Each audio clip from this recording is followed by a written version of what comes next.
오늘 우리에게 주시는 하나님의 말씀은 사무엘상 13장입니다.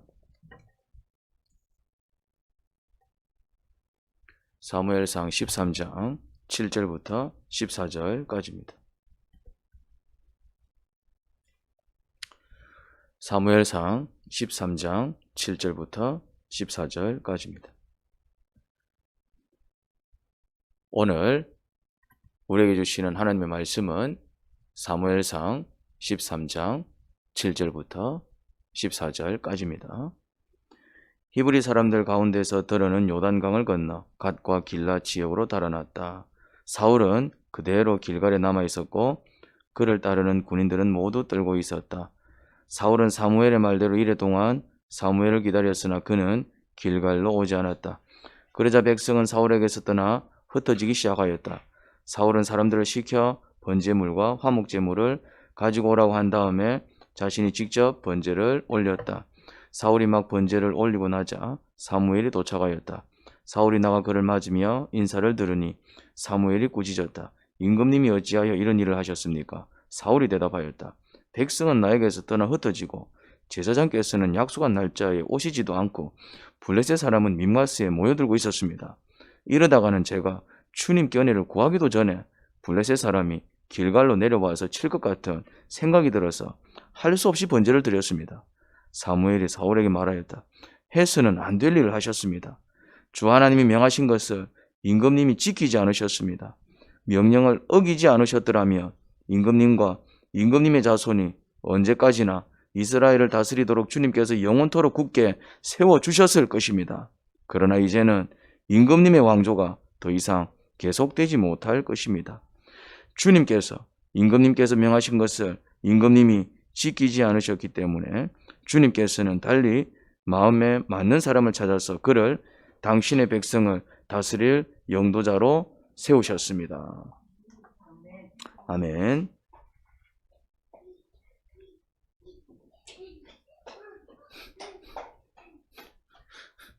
사울은 이스라엘의 초대 왕입니다. 제1대 왕입니다. 사울이 왕이 될 때 이스라엘은 늘 블레셋에게 괴롭힘을 당하고 있었습니다. 그래서 전쟁도 자주 치렀지만 매번 졌습니다. 그래서 블레셋이 괴롭혀도 그냥 당하기 일쑤였습니다. 그런 상황 속에서 사울이 왕이 되었습니다. 백성들은 그들에게도 왕이 생겼으니 이제 그 왕이 블레셋으로부터 그들을 구해줄 것이라 기대했습니다. 이제 우리에게도 왕이 생겼다. 이제 우리도 우리를 구해줄 왕이 있으니 이제 더 이상 블레셋으로부터 괴롭힘을 당하지 않을 것이다. 그러니 이제 왕에 대한 기대가 컸습니다. 그 말은 또 사울 입장에서는 어떠했겠습니까? 백성들의 그런 기대가 부담이 됐을 것입니다. 아, 내가 이제 왕이 되었으니 이 나라를 책임져야 되는데 저 블레셋을 이겨야 할 텐데 어쩌지? 이제 그런 부담을 안고 사울은 왕이 되었고 또 블레셋과 전쟁을 치르게 된 것입니다. 그런데 블레셋의 세력이 어마어마했습니다. 블레셋이 늘 이겼던 이유가 있었습니다. 세력이 참 컸어요. 힘이 컸습니다. 군사도 장난 아니고 무기도 장난이 아니었습니다. 이게 이제 쪽수도 밀리고 무기도 밀리고 그래서 참 걱정이 많았는데 또 역시 블레셋과 전쟁을 이제 치르게 되었습니다.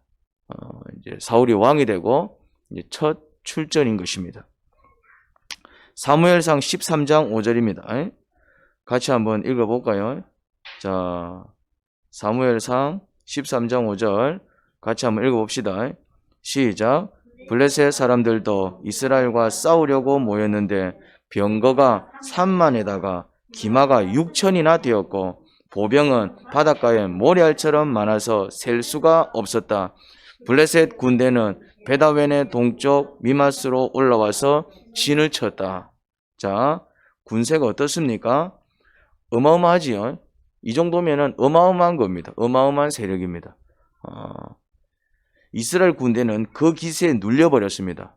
야, 이거는 뭐 전쟁을 시작하기도 전에 지레 이제 질려가지고 야, 저들 어떻게 이겨? 그런 생각이 잔뜩 들었을 것입니다. 그래서 도망치는 군사가 생겼습니다. 아예 그냥 싸워보지도 않고 그냥 막 그 군세에 질려가지고 아이고 우리 무조건 죽는다. 그래서 그냥 겁이 나서 도망치는 군사가 생겼습니다. 그나마 남은 군사들은 도망 안 가고 있던 군사들은 또 벌벌 떨고 있었습니다.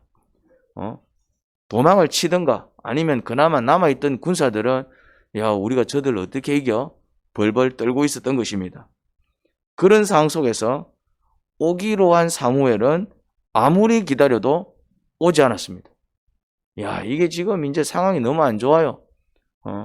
약속한 날짜가 일주일이나 지났습니다. 그때 사울의 심정은 어땠겠습니까? 사울의 심정. 자기가 왕이야, 책임자야 이제. 그것도 첫 출천 왕이 되고 이제 처음 이제 이렇게 전쟁을 치르게 된 것입니다. 그런데 이제 블레셋 아니나 다를까 어마어마한 군대가 쳐들어온 거예요. 그런데 이제 자기 군사들 중에는 도망치는 군사들도 있고 그나마 남아있던 군사들은 그냥 벌벌 떨면서 있는 거예요. 지금 상황이 이래요. 이때 사울의 심정, 그나마 이제 사무엘이 오기로 약속을 했는데 또 사무엘은 안 와. 사무엘이 지금 사울을 왕으로 세웠잖아요. 하나님의 선지자잖아요. 그나마 믿을 구석이라고는 하나님밖에 없는데 그것도 이제 선지자가 직접 와야 또 기도 한번 해주고 제사를 한번 지내줘야 그나마 이제 또 큰 힘을 얻을 텐데 또 그나마 이제 힘이 될 법한 사무엘은 일주일이 지났는데도 안 오고 있는 거예요. 그때 사울의 심정은 어땠겠습니까? 완전 이제 이러지도 못하고 저러지도 못하고 정말 숨막히는 상황이었을 것입니다. 마음은 무척 조급해졌을 것입니다. 그때 사울의 심정은 두려움이 더해갔을 겁니다. 어쩌지 막 초조 불안 막 두려움이 더해갔을 겁니다. 두려움이 야 이러다 블레셋에게 완전히 패해서 나라를 잃을 것 같았습니다. 이거 왕이 이제 막 됐는데 이거 첫 전투에서 이거 패해가지고 그냥 나라를 잃고 자기도 그냥 포로로 끌려갈 판국입니다. 가만히 있을 수 없었습니다. 뭔가를 해야 할 것 같았습니다. 뭔가를 해야 될 것 같아. 불안하니까. 급기야 두려움이 목까지 차니 무슨 짓을 합니까? 친히 제사를 지냈습니다. 친히. 이 제사의 의미가 뭘까요? 사실 제사는 제사장만 지낼 수 있었습니다. 그래서 사무엘을 기다렸던 것입니다. 이제 사무엘 오면은 제일 먼저 이제 제사를 지내주겠지요. 그리고 이제 기도를 해주겠지요. 이제 믿을 구석은 사무엘의 기도와 제사밖에 없었습니다. 왜? 하나님이 역사해 주셔야 되니까. 그런데 그 사무엘이 오지 않으니까. 그 이제 빨리 이제 주님의 도움을 받아야 되는데, 제사를 지내야 되는데, 지금 누군가 주님께 지금 기도를 해줘야 하는데, 그 일을 해줄 제사장은 오지 않고, 그러니 어떻게 했다? 급한 마음에, 불안한 마음에, 두려운 마음에, 자기가 직접, 야, 소 끌고 온나? 양 끌고 온나? 안 되겠다. 아무리 왕이어도 제사를 집례할 수 없었습니다. 제사는 제사장만 집례할 수 있는 것이기 때문이었습니다. 그게 제사 규례입니다. 그게 제사 규례예요. 하지만 오기로 약속한 사무엘 제사장은 약속일이 일주일이 지났건만 코빼기도 보이지 않지. 막 군사들은 도망을 치지. 그나마 남은 자들은 벌벌 떨고 있지. 자기도 지금 두려워 죽겠지. 그래서 제사장이 아니면 절대 지낼 수 없는 제사를 친히 지내게 되었습니다. 사울이 막 번제를 올리고 나자 비로소 사무엘이 도착했습니다. 타이밍이 기가 막히지요. 사무엘이 언제 도착했다고요? 사울이 딱 번제를 딱 마칠 쯤에 나타난 거예요. 조금만 더 기다리지 그러면. 기가 막히지요. 그런데 사무엘이 와서 보니 이미 제사를 지낸 뒤였습니다. 사무엘은 기가 막혔습니다. 왕이 월권을 행한 것입니다. 사무엘이 와서 보니 기가 막힌 거예요. 아니 제사는 제사장이 지내야 되는데 왕이 제사를 지냈어. 이거 어쩌자고 이게.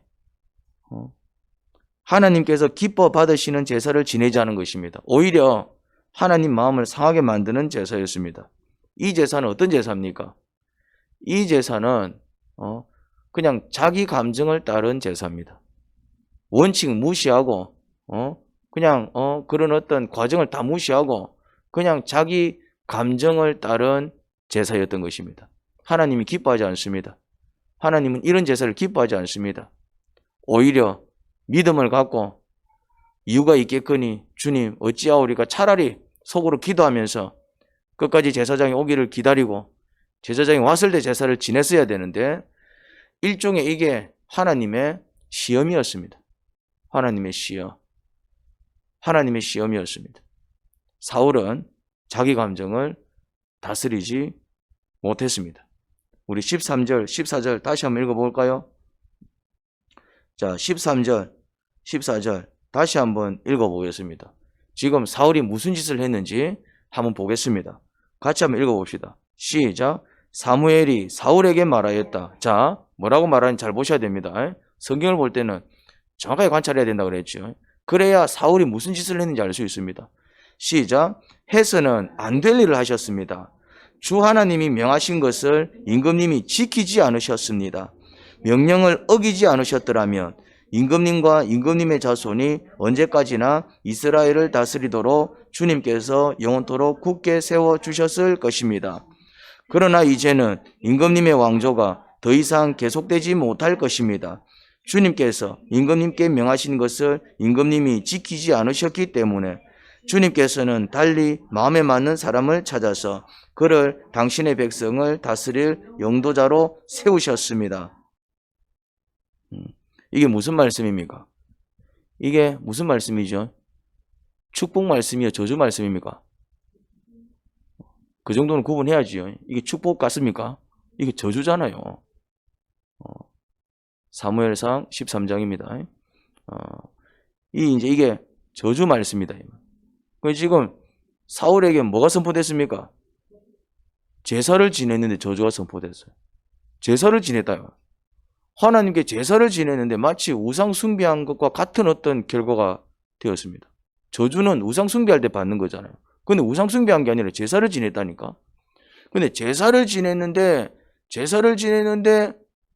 받은 말씀이 축복의 말씀이 아니고 뭐였습니까? 저주의 말씀입니다.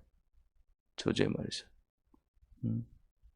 하나님께서 사무엘을 통해서 사울에게 저주를 선포하셨습니다. 사울이 하면 안 되는 짓을 했다는 것입니다. 제사장 아닌 자가 제사를 지내는 것은 하나님은 제사를 기뻐하시지만은 이런 제사를 기뻐하지 않습니다. 이런 제사. 이거는 하나님이 기뻐하시는 제사가 아니라 그냥 지맘대로 드린 제사다. 지맘대로 드린 제사. 이런 경우가 한 번 있었습니다. 아론의 두 아들이 성막에서 하나님의 불 아닌 다른 불을 쓰다가 그 자리에서 적사했습니다. 불이 그냥 막 혀처럼 막 날름날름거리면서 두 아들을 삼켜버렸어요. 불이.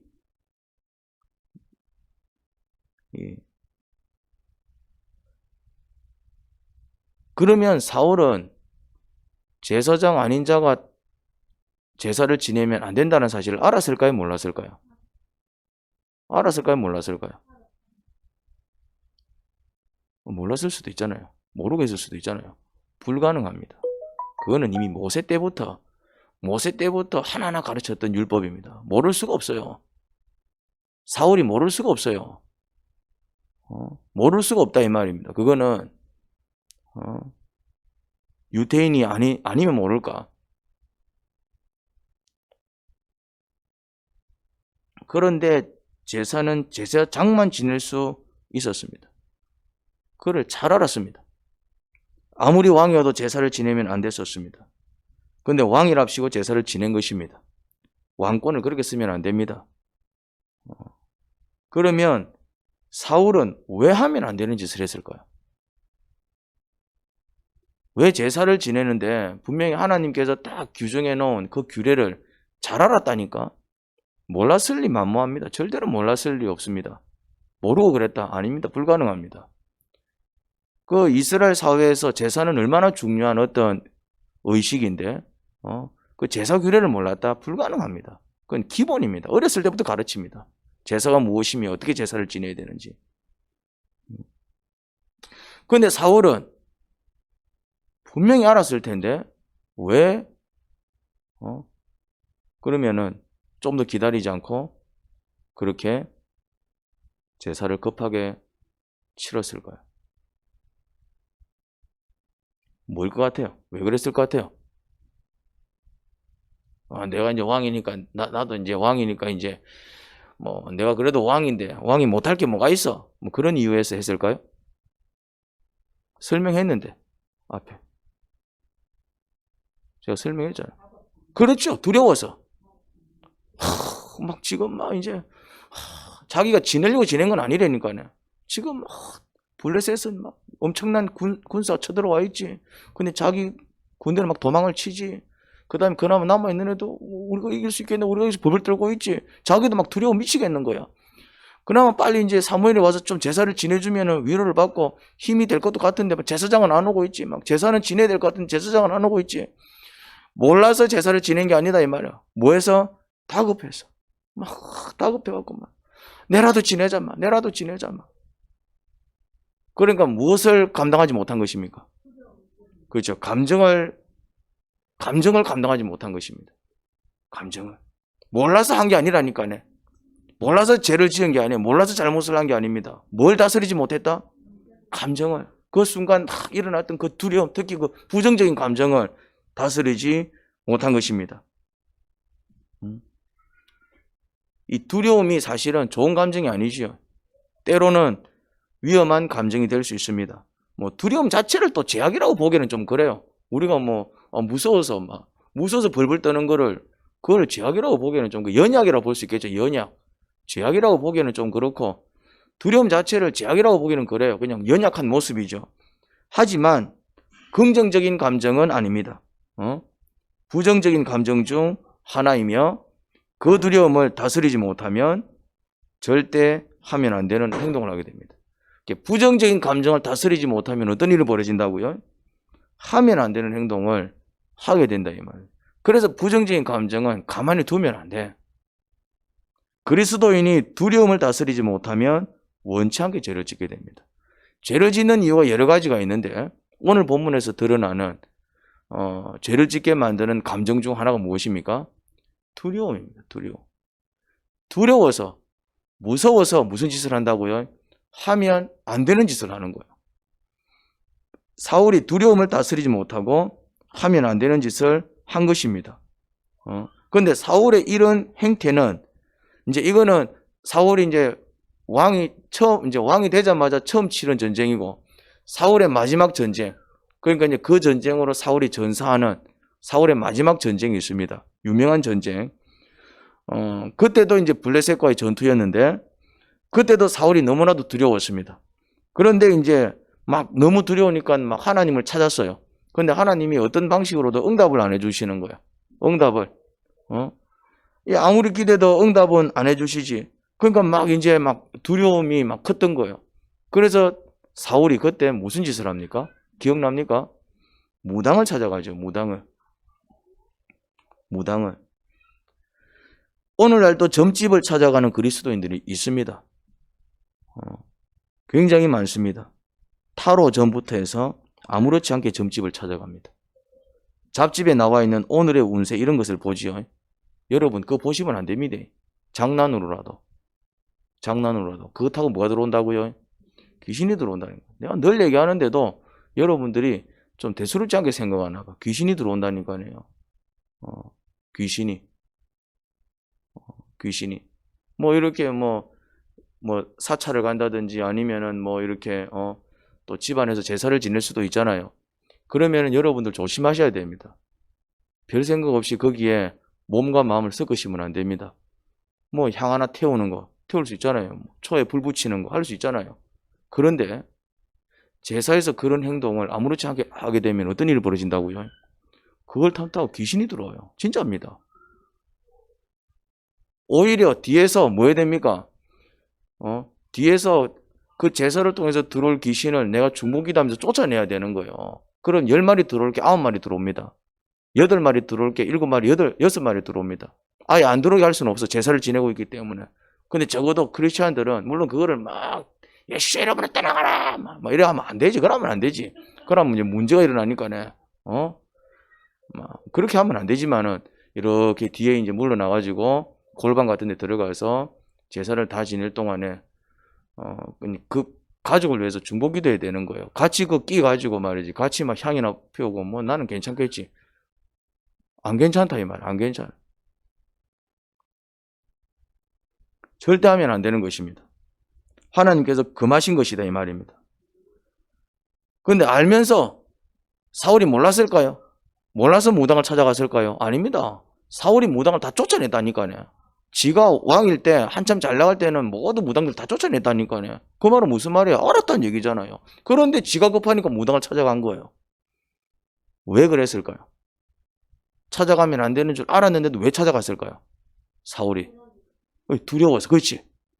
어쩌지? 하나님께서 응답은 안 해주시고 내가 전쟁 어떻게 될까? 두려움이 그렇게 만든 것입니다. 여러분, 큰 개와 작은 개의 차이를 아십니까? 큰 개는 낯선 사람이 지나가도 가만히 있습니다.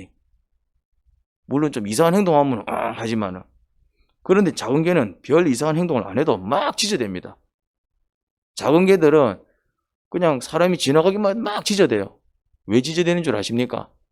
성깔이 못돼서 짖어대는 게 아닙니다. 왜 짖어댈까요? 무서워서 짖어댑니다. 막 개들이 막 미친 듯이 짖어대잖아요. 그거는 성깔이 더러워서 그런 게 아니고 왜 그래 한다고요? 무서워서 짖어대는 거예요. 두려움이 만들어내는 공격적인 행동입니다. 구세라가 막 걸어 다닐 때입니다. 어렸을 때입니다. 구세라가 막 걸어 다닐 때예요. 그때 큰 곰인형을 준 적이 있었어요. 근데 이제 그 곰인형 사이즈가 거의 구세라만 했어요. 구세라 그만큼 작을 때였어요. 그래서 이제 갖고 놀아라고 큰 곰인형을 줬어요. 갖고 놀아라고. 친구처럼 갖고 놀아라고. 그런데 이제 구세라가 눈이 좀 큰 편이거든요. 지금은 안경을 껴서 이제 또 눈이 좀 가려졌는데 어렸을 때는 눈밖에 없었어요. 내 닮아가지고. 내 닮아갖고 막 그냥 보면 눈밖에 없었어요. 얼굴도 막 이렇게 이제 막 주먹만한데. 그런데 가뜩이나 큰 눈이 막 더 커지면서 그 곰인형한테 달려들더니 곰인형 털을 뽑아버리고 코로 비틀어버리는 거예요. 달려들어가지고. 순간 좀 놀랬다니까요. 구세라가 왜 그런 행동을 했을까요? 무서워갖고. 지만한 덩치 이상하게 생긴 인형인데 인형인 줄 모르고 이제 무서워갖고 달려든 겁니다. 순간적으로. 우리는 갖고 놀라고 준 건데 지는 무서워갖고 달려들어갖고 막 그 곰인형을 막 쥐어 뜯더라고. 얼마나 웃었는지 모릅니다. 우리가 한 번씩 절대 하면 안 되는 행동을 한다든지 폭력적이거나 공격적인 행동을 하는 이유는 두려움 때문입니다. 심리 상태가 쫄아 있습니다. 하지만 반대로 심리 상태가 덤덤하고 여유가 있으면 아무리 위기적인 상태에서도 말과 행동을 부드럽게 할 수 있습니다. 근데 쫄아 있으면 말을 해도 어떻게 나간다고요? 좀 거칠게 나간다니까요.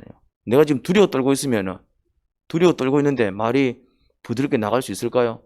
굉장히 예민해져 있는데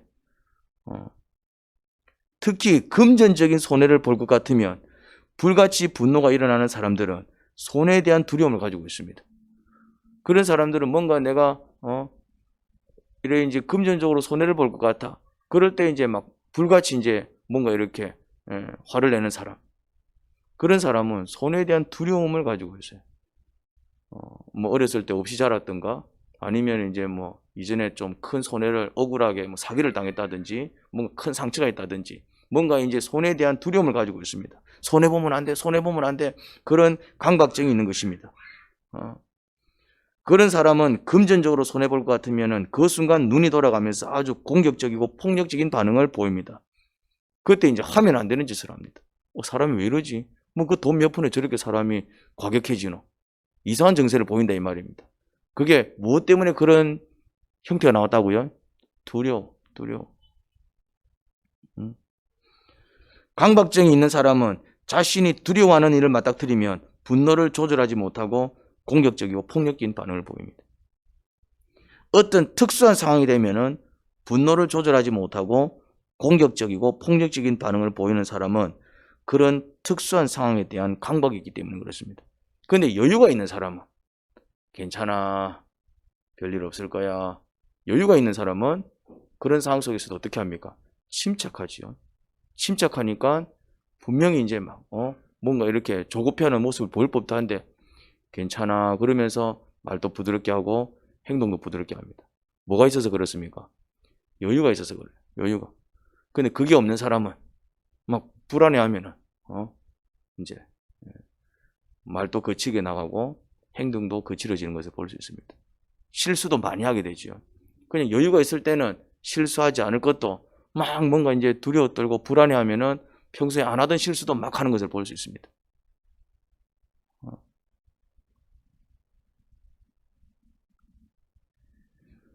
그 강박이 두려움을 극도로 만들면서 공격적이고 폭력적인 사람으로 만들지요. 때로는 분노 조절 장애자가 되는 것입니다. 아니면 하나님께서 금하신 일을 아무렇지 않게 해버리든지. 누구처럼요? 사울처럼. 사울이 실수를 참 많이 해요. 그러니까 하나님한테서 계속 버림을 받는 그런 어떤 어처구니 없는 실수를 정말 많이 합니다. 그건 실수가 아니고 죄악이지요. 절대로 하면 안 되는.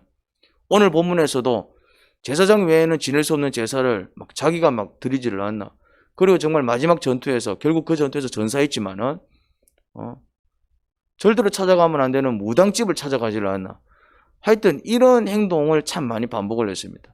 그때 사울의 심리 상태는 항상 뭐였다고요? 두려웠습니다. 그 두려움을 극복하지 못했어요. 그러니 여러분 두려움이라는 부정적인 감정을 절대 그냥 방치하면 안 됩니다. 이 감정을 잘 다스려야 돼. 감정을. 부정적인 감정을 방치하게 되면은 여러분들은 이 부정적인 감정에 의해서 어떤 일이 벌어진다고요? 하면 안 되는 행동을 하게 됩니다. 사울 같은 경우는 하나님께 버림받는 행동을 해버리더라고. 그런 어떤 실수가 반복되면서 사울은 하나님께 버림을 받거든요.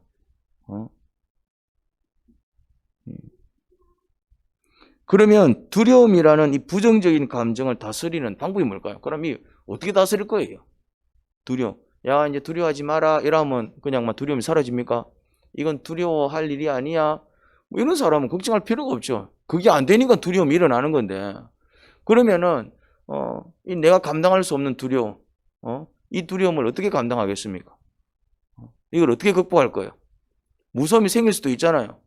예를 들어서 뭐 당장에 뭐 이번 달 뭐 생활비 100만 원 들어가는데 내가 갖고 있는 거 10만 원밖에 없다.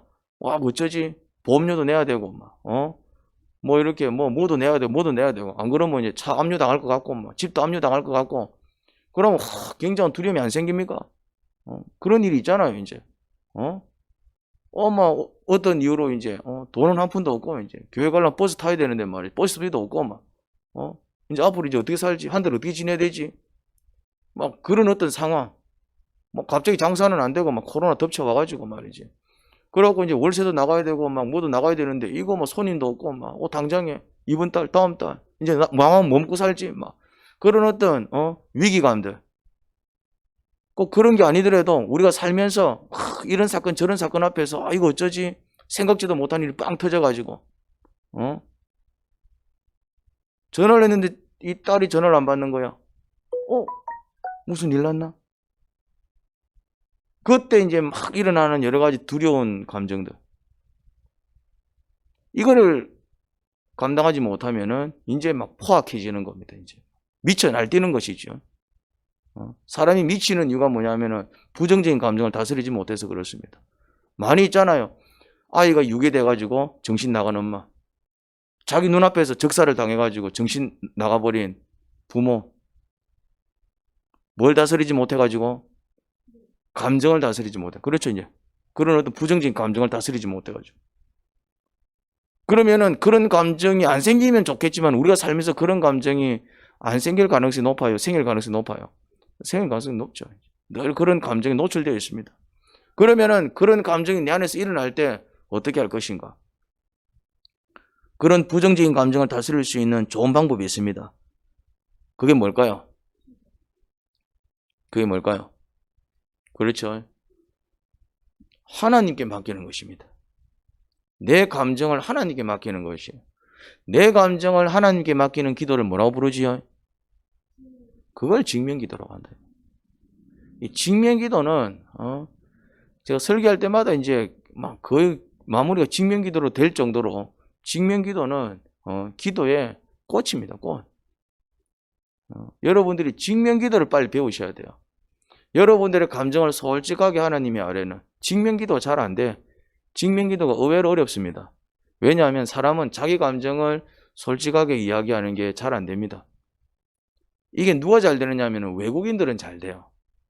특히 우리나라 사람들은 자기 감정을 솔직하게 이야기하는 게 억수로 수치스러운 일이기 때문에 외국 사람들은 이래요. 부모가 자녀를 가르칠 때 아들아 지금 엄마가 무척 화가 나거든.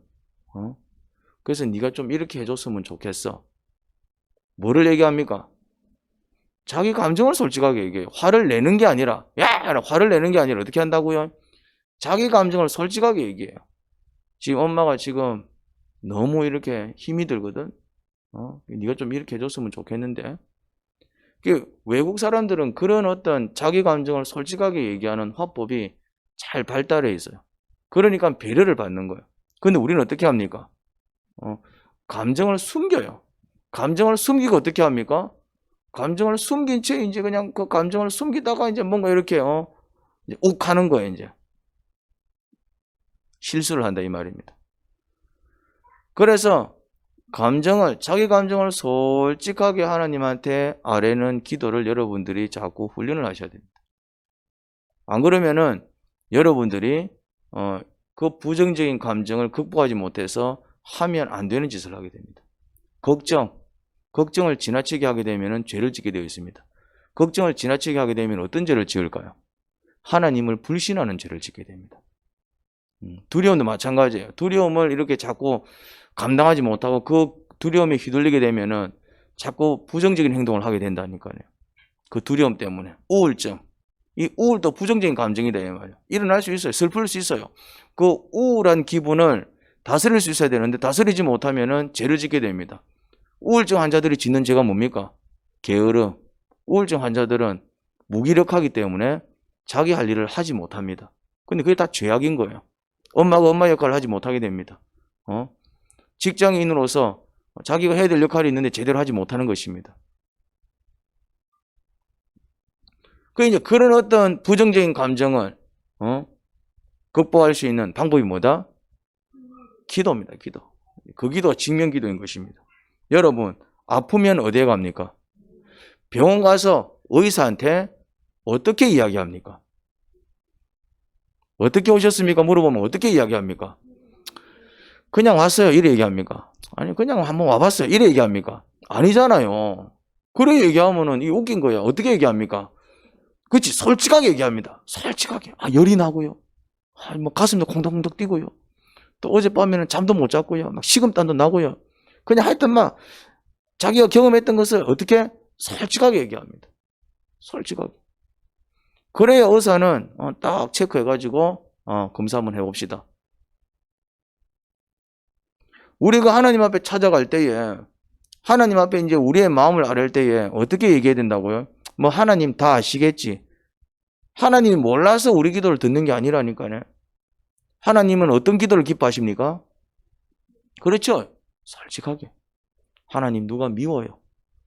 아니면 이런 일 때문에 화가 납니다. 제가 참을 수 없습니다. 너무 힘들어요. 사는 게 너무 재미없습니다. 언제까지 이렇게 살아야 됩니까? 그게 내 감정이라면 솔직하게 아뢰 수 있어야 됩니다. 물론 좋을 때도 있죠. 너무 기뻐요, 주님. 오늘 이런 일이 있었습니다. 뭐 또 좋을 때는 또 좋은 감정을 얘기할 수도 있어야 되겠죠. 근데 좋은 감정도 이야기할 줄 모르고 힘든 감정도 이야기할 줄 모르고 그냥 뭐라 얘기합니까?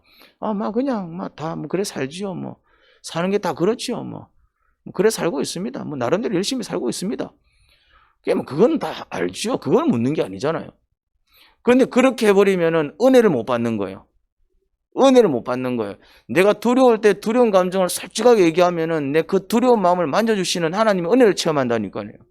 내가 정말 슬퍼서, 내가 정말 힘들어서, 내가 정말 괴로울 때 막 그 솔직하게 얘기하면은 그 슬퍼하는 마음, 그 괴로워하는 마음을 이렇게 싹 만져주시는 하나님의 응답을 경험한다니까요. 그게 응답이에요. 사람들은 자꾸 응답을 무슨 뭐 말 들었나, 뭐 이렇게 얘기하는데 소리를 듣는 게 아니라 내 감정과 내 마음을 만지시는 하나님의 손길을 느끼는 거예요. 그게 응답인 거예요. 아, 주께서 또 나에게 또 이런 마음을 주시네. 또 이렇게 말씀하시는 것 같아. 그게 응답이라니까요. 그런데 그런 응답은 누가 경험하느냐 하면은 솔직하게 얘기하는 사람. 물론 하나님은 정직한 기도를 기뻐하지만은 사람은 정직한 말을 기뻐하지 않습니다. 예를 들어서 야, 난 이 꼴 보기 싫어. 이러면은 아, 이 사람이 지금 나를 꼴 보기 싫어하는구나 이런 생각이 듭니까? 아니면 어떤 생각이 듭니까? 나도 네 꼴 보기 싫다. 뭐는 난 좋았으면 네 보는 줄 아나? 어? 나는 더 하거든. 이제 사람은 사람을 상대할 때는 어떻게 말을 해야 됩니까? 그럼 거짓말 치면 됩니까? 사람들한테는. 사람을 상대할 때는 어떻게 말을 해야 될까요? 지혜롭게. 지혜롭게. 예를 들어서 이 사람이 꼴 보기가 싫다. 그러면은 내 니 꼴 보기 싫거든. 이거는 바보 같은 소리입니다. 정직한 얘기지. 지혜롭지. 어떻게 얘기해야 됩니까? 내가 지금 너무 피곤하니까 우리 조금 이따가 얘기하면 안 될까? 무슨 말인지 이해됩니까? 내가 지금 너무 지금 마음이 좀 그래서 잠시 기도 좀 하고 싶은데 우리 조금 이따가 얘기 좀 하면 안 될까? 얼마든지 지혜롭게 얘기할 수 있잖아요. 굳이 내 니 꼴 보기 싫거든. 내 니 때문에 지금 열받았거든. 그 니 좀 저리 좀 가주면 안 될래? 이거는 싸우자는 얘기지. 사람을 상대할 때는 자기 감정을 어떻게 얘기해야 됩니까? 지혜롭게. 왜? 사람은 상대의 부정적인 감정을 잘 감당하기 어렵습니다. 휘둘려갖고 막 같이 막 화가 나든지 아니면 막 그 사람이 밉든지 그래야 됩니다. 그러니까 사람을 상대할 때는 우리의 감정을 좀 지혜롭게 이야기할 수 있어야 됩니다. 그런데 하나님 앞에서는 우리의 감정을 어떻게 얘기해야 됩니까? 하나님 앞에서 지혜롭게 얘기하면 안 돼. 그래서 지명기도 할 때는 가능하면은 다른 사람이 내 기도를 알아듣지 않도록 하는 것이 중요합니다. 그래서 직면기도 할 때는 방언으로 기도를 한다든지 아니면은 이제 좀 이렇게 상대가 알아듣지 않을 수 있도록 좀 얼버무리는 식으로 기도를 한다든지 아니면은 이제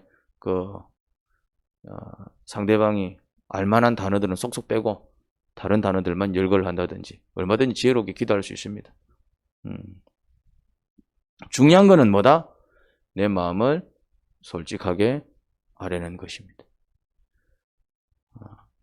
그런 기도를 통해서 여러분들은 뭘 경험할 수 있습니까? 내 마음을 만지시는. 사울이 그걸 경험을 못한 거예요. 여러분, 다윗도 두려움을 굉장히 많이 느꼈습니다. 근데 다윗은 실수한 적이 없어요. 두려움 때문에 어떤 아주 치명적인 죄를 짓거나 실수한 적이 없습니다. 왜 그럴까요? 다윗은 직면기도에 대갑니다. 직면기도. 하나님, 하나님, 나의 하나님이여 어찌하여 나를 버리셨습니까? 다윗의 기도는 그렇다니까. 하나님 앞에 진짜 노골적으로 기도했어요. 하나님은 다윗을 버린 적이 없지만은 그렇게 느꼈다는 얘기입니다. 상황 자체가 꼭 하나님이 나를 버리신 것 같아. 그렇지 않고서 내가 어떻게 이런 일을 겪어? 그러니까 너희 하나님, 나의 하나님 어찌하여 나를 버리셨습니까? 내가 지금 이런 일을 당하고 있습니다. 내가 뭐 잘못했는데 이런 일을 당해야 됩니까? 정말 해도 너무해요. 그러면서 막 울면서 막. 그런데 항상 그렇게 시작한 기도는 늘 뭐로 마칩니까? 다윗의 기도의 특징은 마칠 때는 항상 찬양으로 마칩니다. 주께서 나를 승리하게 하실 줄 믿습니다. 주는 나의 반성, 나의 산성, 나를 건지사, 나를 지키사. 그래 찬양으로 끝내는 것을 봅니다. 무슨 말입니까? 감정이 달라졌다는 얘기입니다. 처음에는 불안했고 두려웠는데 기도를 마칠 즈음에는 감정이 달라졌다는 얘기입니다. 그 말은 기도를 마칠 즈음에 감정이 달라진 게 아니라 이제 감정이 달라지니까 기도를 정리했다는 얘기입니다. 그게 기도 응답인 것입니다. 사울은 그 기도를 할 줄 몰랐어. 그 기도를 할 줄 모르니까 두려움에 휘둘려가지고 하면 안 되는 제사를 지내버리고 찾아가면 안 되는 무당을 찾아가 버리고 오히려 죄를 짓는 행동을 했는데 다윗은 그럴 때마다 자기 감정을 솔직하게 아뢰어서 자기 마음과 자기 감정을 만져주시는 하나님의 은혜를 경험했고 그래서 급기야 기도를 마칠 즈음에는 뭐가 터져 나왔다? 찬양이 터져 나오니까 그는 주님의 은혜로 늘 승리할 수 있었던 것입니다. 하나님 아버지, 그렇습니다. 우리는 연약합니다. 감정이 막 이래 튀었다 저래 튀었다 합니다. 좋을 때는 좋지만은 또 우울할 때는 급 우울했다가 또 두려울 때는 무척 또 두려워했다가 또 때로는 불안과 걱정 속에서 떨었다가 뭐 이랬다 저랬다 뭐 완전 감정이 이리 튀었다 저리 튀었다 합니다. 이 마음을 다스릴 수 있는 방법이 뭘까요? 마음에서 생명이 나오는데 이 감정을 다스리지 못하고 마음을 다스리지 못하면 결국 죄를 짓게 됩니다. 하나님 어찌 이 마음을 다스릴까요? 아버지 앞에 이 모든 감정을 솔직히 아뢰입니다. 상한 감정을 아뢰입니다. 더러운 감정을 아뢰입니다. 악한 감정을 아뢰입니다. 저희를 씻어서 그 감정들을 씻어서 정결케 만들어 주시고 정한 감정 또 회복된 감정 그렇게 선한 감정으로 새롭게 빚어주실 줄 믿습니다. 저희를 만지사 정말 새롭게 또 마음을 건강하게 또 평안하게 만들어 주실 하나님을 기대해 봅니다. 예수님 이름으로 기도합니다. 아멘.